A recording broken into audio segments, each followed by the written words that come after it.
하나님 말씀은 느헤미야 13장 4절에서 31절까지의 말씀인데요. 우리 4절부터 14절까지 교독을 하도록 하겠습니다.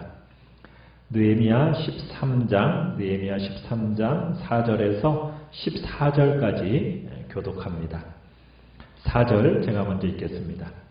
이전에 우리 하나님의 전에 방을 맡은 제사장 엘리야십이 도비야와 연락이 있었으므로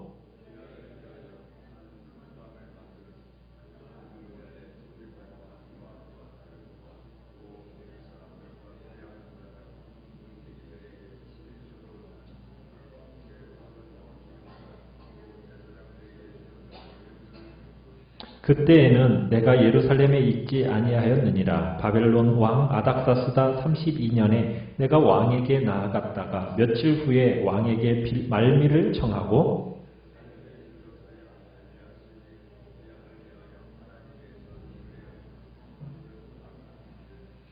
내가 심히 근심하여 도비야의 세간을 그 방 밖으로 다 내어 던지고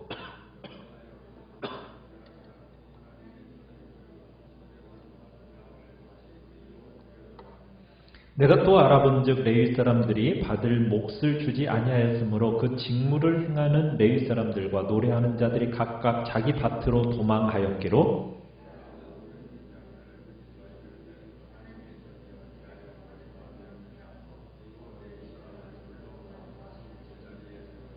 이에 온 유다가 곡식과 새 포도주와 기름의 11조를 가져다가 곡간에 드림으로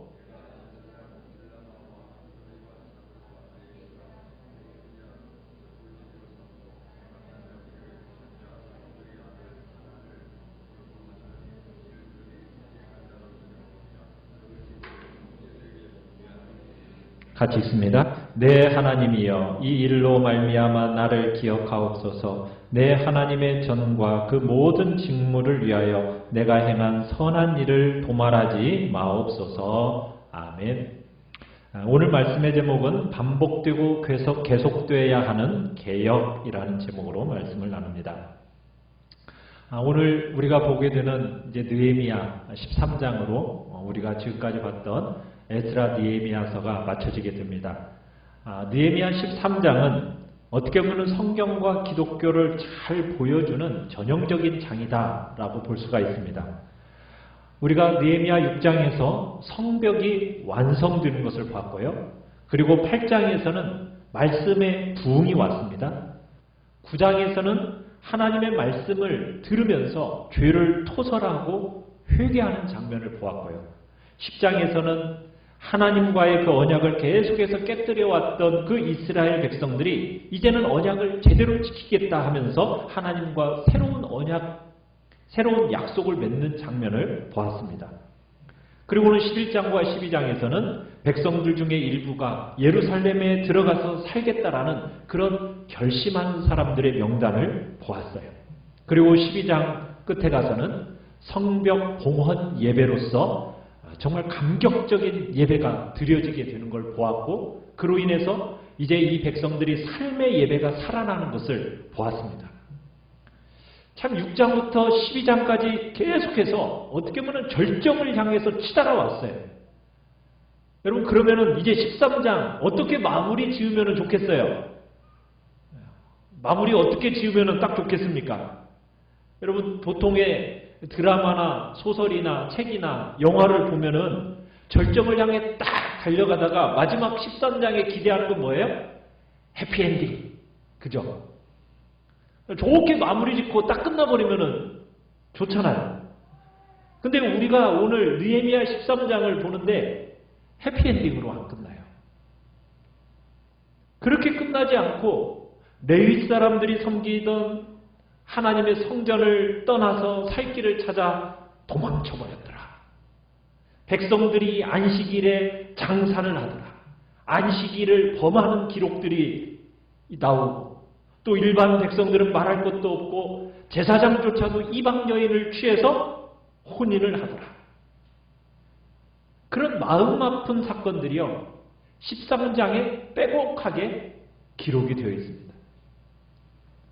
우리는 12장의 여세를 몰아서 13장을 해피엔딩으로 끝내면 좋겠는데 해피엔딩으로 안 끝나요.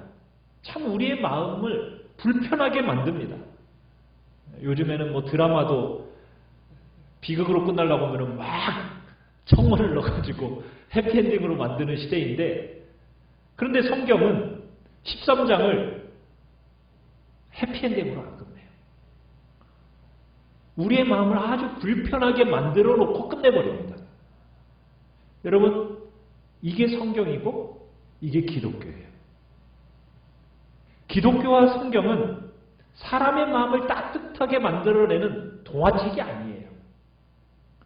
성경은 사람들의 삶의 현장과 사실을 다루는 유일한 책이라고 할 수가 있습니다. 세상에 있는 모든 사람들은 12장까지 잘 왔으니 이제 이 다음에 13장에서는 해피엔딩이겠거니 기대하는 것이 일반적인데 해피엔딩이 아니에요. 여러분, 우리의 삶도 마찬가지입니다. 우리가 경험하는 바가 무엇입니까? 우리가 절정 같은 그런 아름다움을 경험하고 나면은 금방 넘어져요. 금방 실패해요. 우리가 하나님의 은혜를 막 받고 나서 정말 눈물을 흘리면서 간증도 하고 감격했어요. 여러분, 그리고 나서 그 다음 바로 무슨 일이 일어나던가요? 금방 넘어지고 실패하는 것이 우리의 경험이라는 것을 여러분 느껴보지 않으셨습니까? 그렇게 하나님 앞에서 이렇게 살겠습니다. 제가 이런 경험과 간증이 있습니다라고 해놓고서는 그 다음 짠 보는 순간 뭐예요? 넘어져가지고 허덕허덕거리는 모습들. 우리의 모습도 그렇고 많은 사람들의 모습 속에 우리가 보고 있는 거예요. 그렇게 눈물 흘리면서 막 간증을 했던 사람들이요, 바로 그 다음 순간에 넘어지고 실패하는 장면을 우리가 수도 없이 지금 보았듯이 성경은 그걸 기록해 놓고 있는 거예요. 그게 바로 기독교입니다. 우리가 많은 은혜를 경험하고 아주 놀라운 사건을 겪고 나면은 우리는 이걸 기대해요. 그래, 이제 죽을 때까지 내가 이제 괜찮겠지. 우린 그런 그림을 그리고 싶어 합니다. 그런데 현실은 어떻던가요? 현실은 그렇지가 않다는 거예요. 큰 사건을 겪고 놀라운 고비를 넘어서고 나면 그 다음부터는 이제 순탄하고 그들로 말미암아 정말 일이 잘 돼갈 것 같다라고 우리는 기대를 하는데 여전히 아프고 여전히 실패하고 여전히 약함이 드러나고 여전히 상하는 일이 우리의 삶의 자리에 경험이 되더라는 거예요. 많은 사람들이 어떻게 이럴 수 있느냐고 분노하고 탄식하고 마음 아파합니다. 그렇지만 여러분, 우리를 볼 때 우리의 삶의 현실이 이 본문의 이야기라는 겁니다. 여러분, 인생의 죄라는 것이요, 여러분 한 번의 은혜를, 큰 은혜를 받고 나면 여러분 그 죄를 다시는 반복하지 않게 되던가요? 그게 아니죠. 우리는 그렇게 새로워질 수 있는 존재가 아닙니다. 죄라는 것이 얼마나 사실적이고 얼마나 구체적인지, 여러분, 하나님의 아들을 못 박아 죽여야 그 죄의 문제를 겨우 다룰 수 있는 힘을 우리가 얻게 되는 거예요. 예수님이 오셔가지고 정말 잘 가르쳐주고 어떤 모범을 잘 보여주면 우리가 바뀝니까? 그렇게 해서 우리가 바뀔 수 있는 존재가 아닙니다. 그분이 죽음으로 우리의 죄성이 다루어지는 유일한 길이 열려질 거거든요. 여러분, 죄라는 것이 내가 한번 큰 은혜를 받으면은 우리가 죄로부터 자유롭게 해방될까요? 내가 한번 큰 다짐을 하고 나면 내가 완전히 다른 인물로 만들어지던가요? 그게 아니라는 거예요. 죄라는 건요, 실제. 우리가 모태에서부터 가지고 태어나는 이 죄라는 것은 그냥 어떤 종교적인 얘기가 아니에요. 우리의 삶의 실제입니다. 내가 한번 크게 다짐했다고 해서 그 죄가 완전히 끊어지는 게 아니에요. 내가 지금 받은 은혜로 내 삶이 계속 진행될 거다? 그렇지 않습니다. 우리는 은혜 받고 나서 그 다음 순간에 어떻게 해요? 또 넘어지고 또 마음속에 그런 얘기가 있잖아요. 은혜는 교회 예배당에서 실컷 받고 나면 그 은혜가 가장 많이 쌓여있는 곳이 어디라고 얘기하는지 아세요? 주차장이라고 해요. 주차장. 주차장에서 은혜를 다 쏟아놓고 집으로 돌아간대. 여러분, 우리 그만큼 연약한 존재예요. 그렇지만 우리가 받은 은혜로 인해서 금방 넘어졌다고 해서 우리가 좌절하고 우리가 또 실망하고 우리가 절망하느냐? 그래서는 또 안 되는 거예요. 여러분의 신앙의 진정성이 여러분 남이 하지 못하는 체험을 했는가? 여기에 있는 게 아닙니다. 나는 이런 체험을 했어. 여러분 이게 신앙의 진정성이 아니에요. 큰 은혜를 받은 것이 그게 신앙의 진정성을 보장하는 게 아니라는 거예요. 큰 은혜를 받고 나서 또 실패하고 넘어지고 여러분 그런 여러분들을 볼 때마다 좌절하고 낙심하고 냉소에 빠지는 것이 우리의 모습은 아닌가요? 그러나 우리 그렇게 낙심하고 좌절하고 냉소에 빠져서는 안 됩니다. 우리는 또 어떻게 해야 돼요? 그 자리에서 다시 일어서서 여러분이 가던 길을 계속해서 가는 것이 그게 경건의 핵심입니다. 기독교의 신앙의 핵심은 다른 데 있는 게 아니에요. 내가 어떤 특별한 종교적인 체험을 했느냐? 여기에 우리 기독교의 핵심이 있는 게 아닙니다. 우리 기독교의 진정한 핵심은 무슨 놀라운 경험을 하느냐? 여기에 있는 게 아니라 그것을 하고 넘어졌어요. 그렇지만 다시 일어서서 그 길을 꾸준히 가는데 우리 기독교 신앙의 핵심이 있는 거예요. 넘어졌다고 해서 낙심하고 넘어졌다고 해서 좌절하고 넘어졌다고 해서 그 자리에 엎어져서 그대로 그냥 냉소짓는 그런 자리에 있는 게 아니라 우리는 넘어졌더라도 다시 일어서서 우리를 부르신 그 부름의 길을 가는 거예요. 이게 신앙의 핵심입니다. 우리의 죄라는 것은요, 우리 한 번의 큰 결단, 경험 이것으로 다 다루어지는 게 아닙니다. 계속해서 반복적으로 다루어지고 온전한 자리에 들어가기까지 우리가 낙심하지 않고 포기하지 않고 다시 일어서서 꾸준히 그 길을 가는 것에 우리의 신앙의 핵심이 있는 겁니다. 주님이 우리를 부르시는 그 지점까지 꾸준히 가는 거예요. 이게 우리 기독교 신앙의 핵심입니다. 그래서 칼빈은 이런 얘기를 했어요. 교회는 항상 계속해서 개혁되어야 한다. 한 번의 개혁이 영원을 보장하는 게 아니다. 항상 개혁되어야 되고 끊임없이 개혁되어야 되는 것이 교회다. 반복해서 항상 새로워져야만이 교회다움을 유지할 수 있다는 거예요.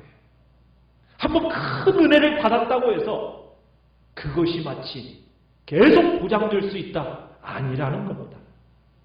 그리고 우리의 모습 보면은 알잖아요.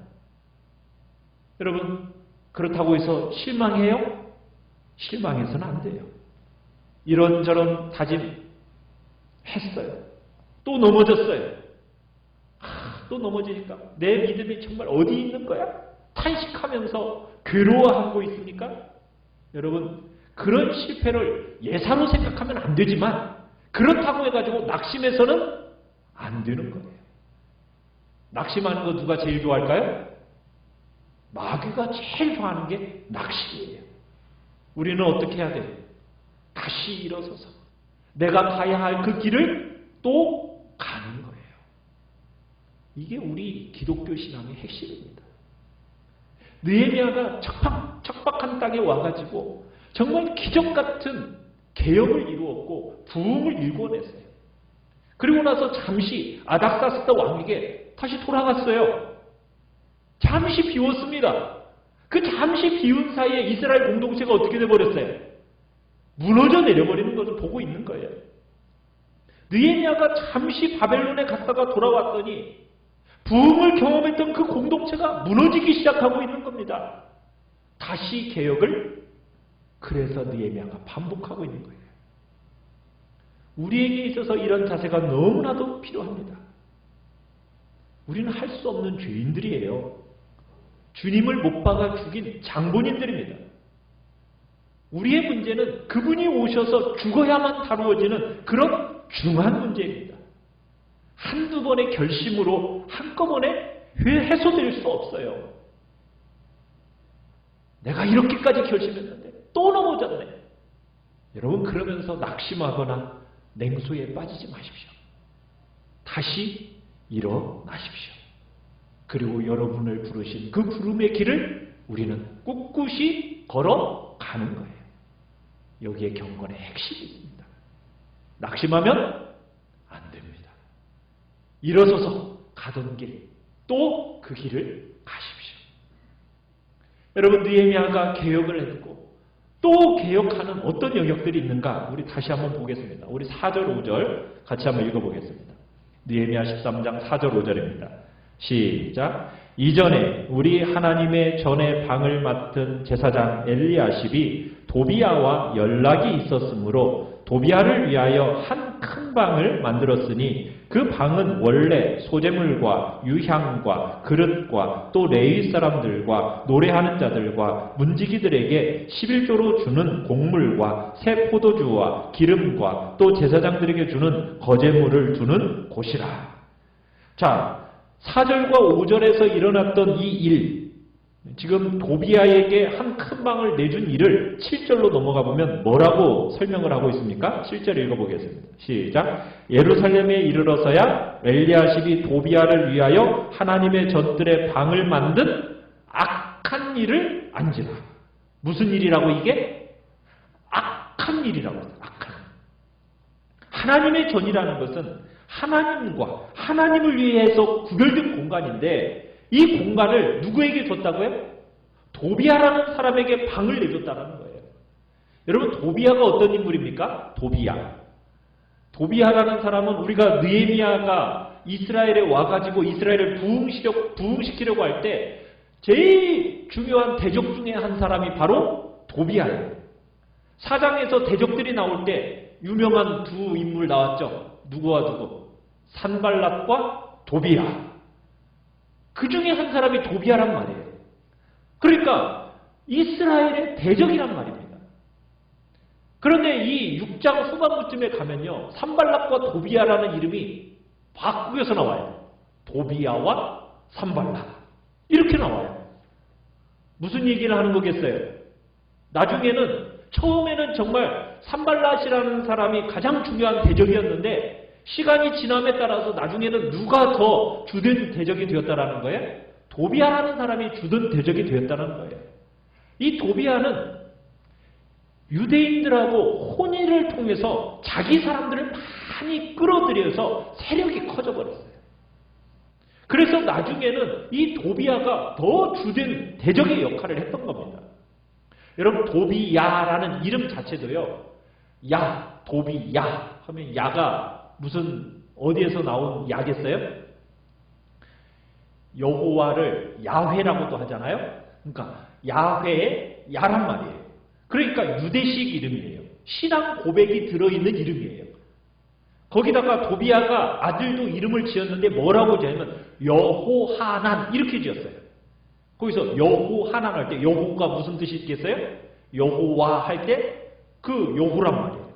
그러니까 지금 자기가 유대인과 결혼도 하고 아들을 낳아서 유대식 이름도 짓고 또 그 아들도 유대인과 결혼시켜서 이 유대인들과 동맹 관계를 튼튼하게 만들었던 사람이 이 도비야라는 사람이에요. 근데 이 도비야가 느헤미야가 없는 틈을 타가지고 어디까지 지금 침투한 거예요? 성전의 방까지 들어가가지고 성전의 방을 자기 방으로 만들어버린 거예요. 그런데 이 일을 누가 했다라고 얘기하고 있습니까? 4절에 보니까 이전에 우리 하나님의 전의 방을 맡은 누구? 제사장 엘리야십이 이렇게 되어 있죠. 여기에서는 제사장 엘리야십 이렇게 돼 있는데 우리 28절로 한번 가보십시오. 28절. 자, 28절에 가보면은 거기에는 뭐라고 되어 있습니까? 대제사장 엘리야십 이렇게 되어 있죠. 그러니까 이 사람은 엘리야십은 직분이 뭐예요? 대제사장이라는 얘기예요. 대제사장. 아니 대제사장이라고 하면 교회를 개혁해야 되는데 앞장서야 되는 사람 아닙니까? 대제사장이 그런데 지금 무슨 짓을 하고 있는 겁니까? 평신도인 느헤미야의 마음속엔 어떻겠어요? 아니 대제사장이라는 사람이 아니 저런 짓을 하고 있다니. 그런데 느헤미야는 낙심하지 않고 다시 개혁을 합니다. 대제사장이 타락하고 부패한 일을 하고 있어요. 그런데 느헤미야라는 이 평신도가 중심이 되어가지고 개혁이 반복되고 있는 겁니다. 여러분 이게 교회입니다. 교회는 지도자 한 사람이 넘어지면 다 망하는 그런 구조가 아닙니다. 지도자가 비록 타락해도 성도들이 든든하게 교회를 회복시켜내는 힘을 가지는 게 교회예요. 하나님의 몸을 구성하는 그 교회의 영광은 지도자의 하나에 의해서 왔다 갔다 그렇게 하는 게 아니에요. 지도자가 물론 너무 중요하죠. 그러나 세상의 공동체와 교회와는 다른 거예요. 목회자 한 사람이 잘못하고 넘어지면 여러분 교회가 얼마나 큰 고통을 겪는지 몰라요. 우리 한국 교회에 그런 교회들이 엄청나게 많은 거 여러분 다 보고 계시죠? 사역자가 그만큼 그 한 사람이 너무나도 중요하고 많은 영향을 미친다라는 거 우리가 다 알고 있어요. 그렇지만 여러분 교역자, 사역자 한 사람 때문에 교회가 무너지거나 서게 해서는 안 되는 거예요. 교회에 각 사람 한 사람들이 제대로 서 있어서 사역자 하나에 의해서 교회가 좌지우지되는 그런 교회가 되어서는 안 돼야 된다는 얘기예요. 지금 대제사장은 이 모양이에요. 그렇지만 느헤미야가 개혁을 이루어 나갔어요. 우리 그랬던 것처럼 여러분 한 사람이 정말 알맹이처럼 튼실하게 잘하셔야 돼요. 그래서 여러분이 가는 곳마다 정말 교회에 부흥이 일어나고 교회에 자람이 일어나야 하는 것이 우리 개인을 통해서도 일어날 수 있도록 여러분 스스로가 어떻게 돼야 됩니까? 성장하고 튼튼하게 자라야 돼요. 여러분이 가는 곳마다 목회자가 살아나는, 여러분이 가는 곳마다 교회가 살아나는, 여러분 그렇게 우리가 자라줘야 된다는 얘기입니다. 여러분의 신앙이 그렇게 자라야 돼요. 사람 보고 낙심하고 사람 보고 실망하고 사람 보고 비난하고 여러분 우리는 그럴 게 아닙니다. 우리는 사람 보고 가는 존재가 아니잖아요. 우리는 하나님을 보고 도리어 쓰러져 있는 사람들을 살려내고 그들을 끝까지 포기하지 않고 함께 온 공동체가 자라나도록 그런 역할을 감당하는 그런 사람이 우리 개개인이 되어야 한다는 얘기입니다. 그렇게 우리가 여러분이 자라고 빚어져야 돼요. 교회를 건강하게 살려내는 그런 성도들을 길러내는 것. 저는 우리 교회가 그런 교회로 자라가는 것, 저는 그것을 그리면서 목회를 합니다. 한 사람에 의해서 좌지우지되는 그런 교회가 아니라 도리어 교회 공동체가 목회자를 도리어 세워가고 넘어져 있는 자들을 살려내고 사람을 보고 실망하고 좌절하는 그런 모습이 아니라 도리어 그들을 품어낼 수 있는 넉넉한 그런 영적인 자람과 영적인 그런 모습들이 우리 성도들 속에서 나타나는 것이 제가 바라는 목회의 모습이에요. 대제사장이 이 모양이지만 느헤미야는 낙심하지 않았습니다. 절망하지 않았습니다. 개혁을 계속 반복해서 하는 것 우리 눈여겨봐야 되는 거예요. 또 무엇을 개혁했습니까? 우리 10절 같이 한번 읽어보겠습니다. 10절. 시작. 내가 또 알아본즉 레위 사람들이 받을 몫을 주지 아니하였으므로 그 직무를 행하는 레위 사람들과 노래하는 자들이 각각 자기 밭으로 도망하였기로.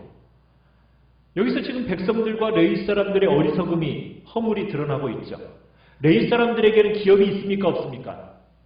레위 사람들은 기업이 없어요. 땅을 소유로 받지 못했습니다. 레위 사람들은 어떻게 생활을 해야 돼요? 성전에서 나오는 11조와 헌물을 통해서 살도록 되어 있습니다. 자, 그런데 백성들이 11조와 헌물을 하지 않는 거예요. 그러다 보니까 레위 사람들이 살아갈 수가 있어요, 없어요? 살아갈 수 없는 지경이 돼버린 거예요. 그러니까 레위 사람들이 어떻게 했다고요? 그 성전을 버리고 자기 밭으로 돌아갔다는 얘기예요. 그래서 느헤미야가 와서 어떻게 했습니까? 11절에 보니까 모든 민장들을 꾸짖으면서 왜 이렇게 하나님의 전이 어찌해서 버림바가 되었느냐 하고서 레위 사람들을 다 불러 모읍니다. 그리고 다시 제자리에 세워요.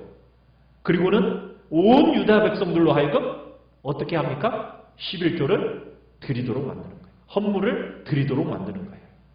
그러면서 그 곳간에 드리게 되었어요. 그러면서 레위 사람들이 제 기능을 하게 돼요. 어쩌면 도비아가 노렸던 게 그런 거였던 건지 몰라요. 도비아가 지금 어떤 방을 차지했다고 얘기했었습니까? 도비아가 바로 레위 사람들에게 줄 그 곳간을 차지해버렸던 거예요. 11조와 헌물을 받아두는 그 방을 자기 방으로 바꿔버렸던 겁니다. 그러니까 레위 사람들이 지리멸렬하게 만들어지면서 언약 공동체인 이스라엘을 와해시키는 그런 목적으로 도비아가 들어갔던 것 같아요. 그러면서 레위 사람들이 성전을 떠나게 되고 자기 밭으로 뿔뿔이 흩어져 버리게 됐던 겁니다.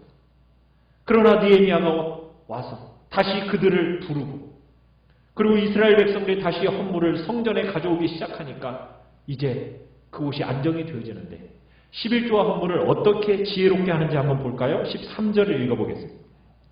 시작. 내가 제사장 셀레미야와 서기관 사독과 레위 사람 부다야를 창고지기로 삼고 마따냐의 손자 삭굴의 아들 하난을 버금으로 삼았나니 이는 그들이 충직한 자로 인정됨이라. 그 직분은 형제들에게 분배하는 일이었느니라. 아멘. 자, 레위 사람들 중에 지금 몇몇 사람을 세워가지고 재물을 관리하게 하고 분배하는 직분을 허락합니다. 그러니까 다시 레위 사람들을 돌아오게 하고 자 헌물을 다시 받을 뿐만 아니라 이게 헌물을 어떻게 하는 사람들, 잘 관리해야 하는 사람들. 그래서 반복되는 실수가 나오지 않도록 질서를 세우고 사람을 세워서 조직과 구조를 만드는 거예요. 여러분 교회에 조직이 필요합니까? 안 필요합니까? 오늘날 목회자들이 자꾸 실패를 많이 하고 장로님들과 권사님들, 직분자들이 자꾸 실수를 많이 하니까 어떤 교회에서는 직분자를 어떻게 하려고 그래요? 없애자는 거예요. 우리는 다 똑같은 형제자매다. 직분자가 직분이 뭐가 필요하냐? 하면서 구조를 세우지 않으려고 하고 제도를 만들지 않으려고 합니다. 마치 그것이 진짜 영성인 것처럼 얘기하는 그런 시대가 오늘날 도래하고 있어요. 그게 맞을까요? 그렇지 않아요. 우리 인간은요, 할 수 없는 죄인이에요. 우리에게는요, 일정한 질서가 필요하고 제도가 필요한 거예요. 너무 지나치게 제도화되는 것은 문제가 있죠. 그렇지만 일정한 제도와 질서를 세우지 않으면 우리 인간은요, 중구난방으로 갈 수밖에 없는 존재들이라는 거예요. 그래서 제도와 질서 없이 교회가 되지 않는 겁니다. 일정한 정도의 질서가 필요하고 제도와 조직을 갖춰야 되는 거예요. 지금 느헤미야가 하는 일이 그거예요. 개혁이 지속되도록 건강한 교회가 세워지도록 하기 위해서는 질서가 필요하고 조직이 필요하기 때문에 지금 사람을 세워서 그렇게 질서와 조직을 지금 세워나가고 있는 겁니다. 조직이 없어야 교회가 교회다워지는 게 아닙니다. 여러분 그렇게 생각하면 안 돼요. 지금 오늘 느헤미야가 지금 그렇게 하고 있는 거예요. 자, 세 번째 또 어떻게 개혁을 했는가? 우리 15절 16절 같이 한번 읽어보겠습니다. 시작. 그때 내가 본즉 유다에서 어떤 사람이 안식일에 술틀을 밟고 곡식단을 나귀에 실어 운반하며 포도주와 포도와 무화과와 여러 가지 짐을 지고 안식일에 예루살렘에 들어와서 음식물을 팔기로 그날에 내가 경계하였고 또 두로 사람이 예루살렘에 살며 물고기와 각양 물건을 가져다가 안식일에 예루살렘에서도 유다 자손에게 팔기로. 자, 지금 여기서 뭐가 지금 깨트려지고 있는 장면이 나오고 있어요. 안식일이 지금 또 깨트려지고 있죠. 여러분 우리가 선지서를 읽어보면은 나라를 잃어버리게 되는 이스라엘의 죄 중에 대표적인 죄가 뭔지 아십니까? 안식일을 깨뜨립니다. 안식일. 여러분 안식일을 지킨다라는 것은 안식일을 준수한다는 것은 단지 종교적인 규례를 행하는 것이 아닙니다. 이 안식일이라는 것은 창조와 구원이 합쳐져 있는 절기예요. 하나님께서 사람을 만드시고 하나님께서 사람을 구원하시고 6일 열심히 일하고 그 다음에 하루는 어떻게 하라고? 하루는 쉬도록 다른 날로 살도록 구별해 놓으셨어요. 그게 창조 질서에 맞는 겁니다. 6일은 열심히 일하고 하루는 쉬고 다른 날로 구별해 놓는 것이 구원받은 백성답게 살아가는 방법이에요. 그런데 이 하루마저도 나머지 6일처럼 막 돈이 눈에 보이니까 돈 벌기 위해서 애쓰거나 내가 남들에게 경쟁에 뒤처지지 않기 위해서 정말 열심히 일하는 거 돼요? 안 돼요? 안 되는 거예요. 그렇게 하면 창조의 질서가 어떻게 되는 겁니까? 깨트려지는 거예요. 구원받은 백성처럼 살지 못하게 되는 거예요. 그건 막히는 겁니다. 우리는 하루를 다르게 살아야 돼요. 하루를. 그 하루에 무슨 일을 해야 됩니까? 하나님을 예배해야 돼요. 또 그날 무엇을 합니까? 6일 동안 너무 바빠가지고 정말 도움이 필요로 한 이웃들을 돌아보는 거예요. 그렇게 살아야 사람이 진짜 행복하고 사람답도록 하나님이 지으셨다는 얘기입니다. 여러분이 예배당에 와서 예배를 드리고 사랑하는 성도들과 함께 마음껏 마음을 나누고 또 같이 밥을 먹고 자녀들에게 하나님의 말씀을 가르쳐주고 이웃들을 섬기고 이렇게 하루를 구별하며 살아갈 때 거기에 성도다운 존영이 있고 아름다움이 묻어나는 거예요. 거기에 안식일의 정신이 있어요. 내가 이 하루를 더 알면 내가 돈을 더 벌 텐데 내가 하루를 더 일하면 내가 경쟁에서 유리한 고지를 내가 차지할 수 있을 텐데 하면서 여러분이 그렇게 하루를 세상 6일과 똑같이 가버리면 여러분 그것은 이방인처럼 되어버리는 거예요. 하나님의 백성의 아름다움이 무너지게 되는 거예요. 우리는 일주일 중에 하루를 어떻게 살아야 됩니까? 구별해놓고 사는 것이 거기에 바로 우리 신앙의 핵심이 들어있는 것입니다.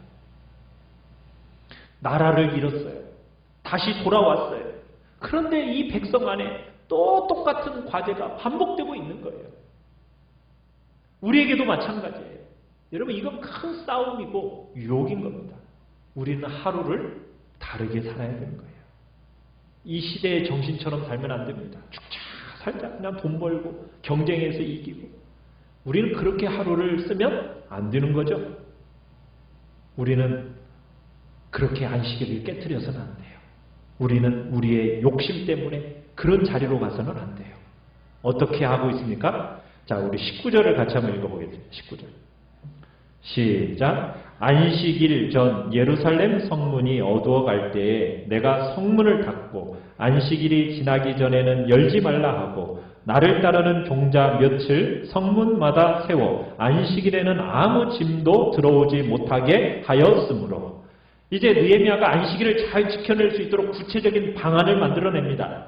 어떻게 만들어냅니까? 전날 날이 어두워지면 문을 닫아버려요. 그리고 안식일날 성문을 열어야 하는데 안 열어요. 닫아버려요. 혹여나 또 편법을 사용할 사람이 나올까 해가지고 뭐까지 세워요? 보초까지 세워요. 그런데 어떤 사람들이 있어요. 20절에 가보니까 장사꾼들과 각양 물건 파는 자들이 예루살렘 성 밖에서 자고 있는 거예요. 왜 그랬겠어요?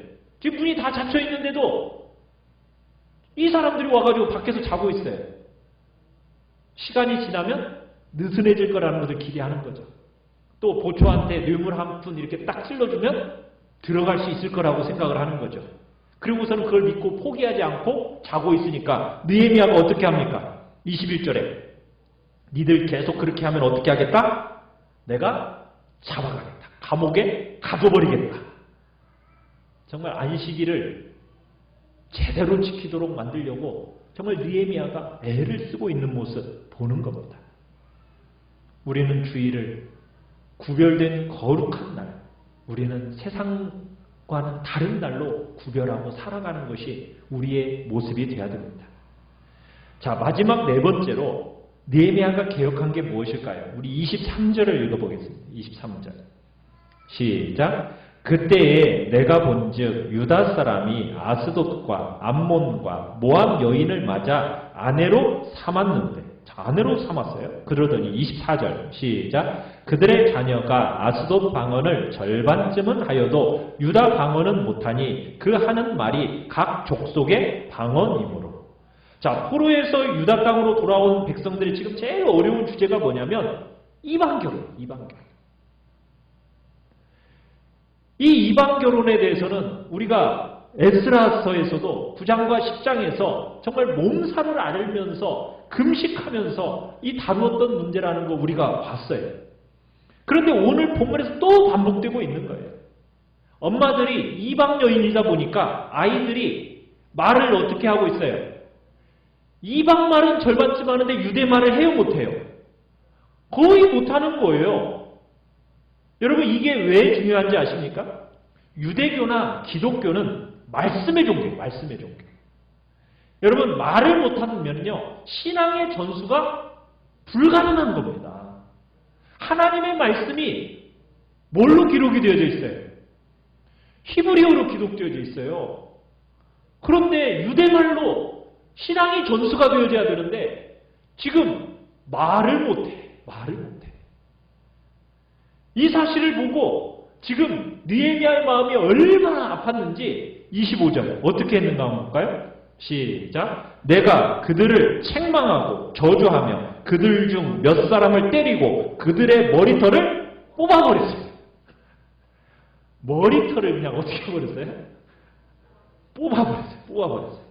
느헤미야는 진짜 열정적이죠. 에스라는 이방 결혼하는 사람들을 보고 금식하고 너무 슬퍼하면서 자기 머리털 뽑았어요. 에스라는. 근데 느헤미야는 누구 머리털 뽑아요? 느헤미야는 그 사람들의 머리털을 뽑아버려요. 얼마나 심각하게 여겼는지를 우리가 알 수 있는 거죠. 여러분, 느헤미야가 이렇게 하고 있는데 또 어떤 일이 생겼느냐? 28절 읽어봅니다. 시작. 대제사장 엘리야십의 손자 요야다의 아들 하나가 호론 사람 산발랏의 사위가 되었으므로 내가 쫓아내어 나를 떠나게 하였느니라.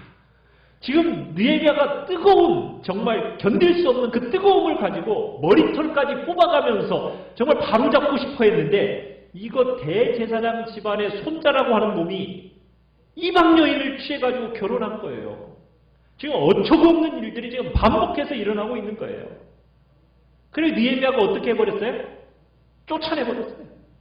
대제사장의 손자는 이건 상관없는 거예요. 대제사장의 손자면 제사장이거든요. 쫓아내버려요. 낙심하지 않고 느헤미야가 계속 개혁해나가요. 이 귀중한 개혁에서 여러분이 눈여겨봐야 할 중요한 사실이 있어요. 그게 뭐냐면, 자, 어떤 사실을 봐야 되느냐? 우리 14절로 넘어가 봅시다. 14절. 자, 14절을 읽어보겠습니다.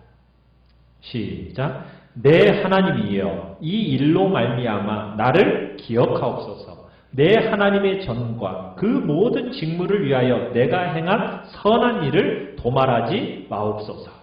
또 그 다음에 22절 맨 끝으로 가보겠습니다. 내 하나님이여, 거기 찾으셨어요? 22절 시작. 내 하나님이여 나를 위하여 이 일도 기억하시옵고 주의 크신 은혜대로 나를 아끼시옵소서. 이제 31절 맨 끝에 내 하나님이여 또 읽어봅니다. 시작. 내 하나님이여 나를 기억하사 복을 주옵소서.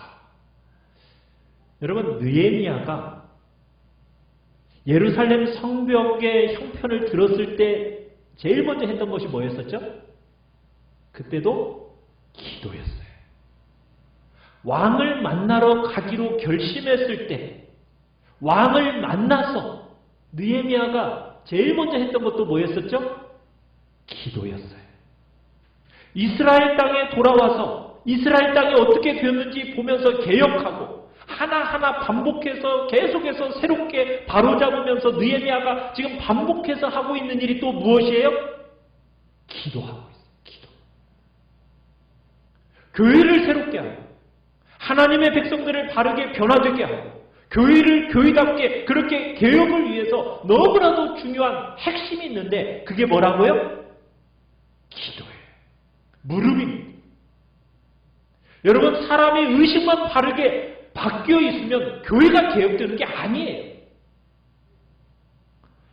교회는요, 인간의 생각, 의식이 바뀐다고 개혁되는 게 아닙니다. 그러면 주님이 그렇게까지 십자가에 죽을 필요가 없었죠. 우리의 의식이 바르다고 해서 교회가 바로 잡히겠느냐는 거예요. 그렇지 않습니다. 우리의 바른 동기가 가지고 있다고 해서 교회가 바로 되느냐? 그게 아니에요. 그런 방식으로 교회는 개혁되지 않습니다.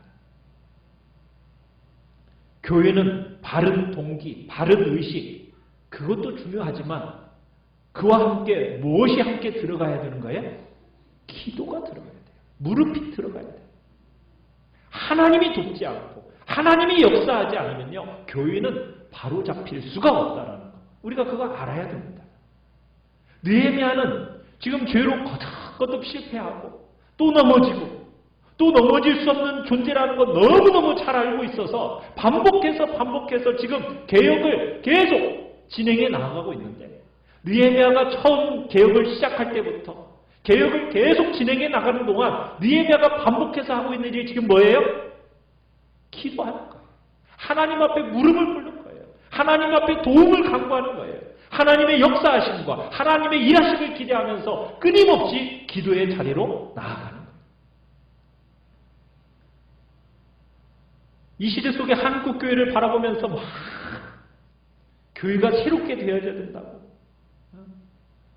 개혁되어야 된다고 막 숱하게 사람들이 이야기해요.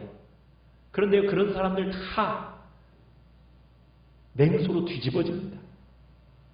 여러분, 동기를 바르게 가졌다고 해가지고 일을 이루어내는 게 아니에요.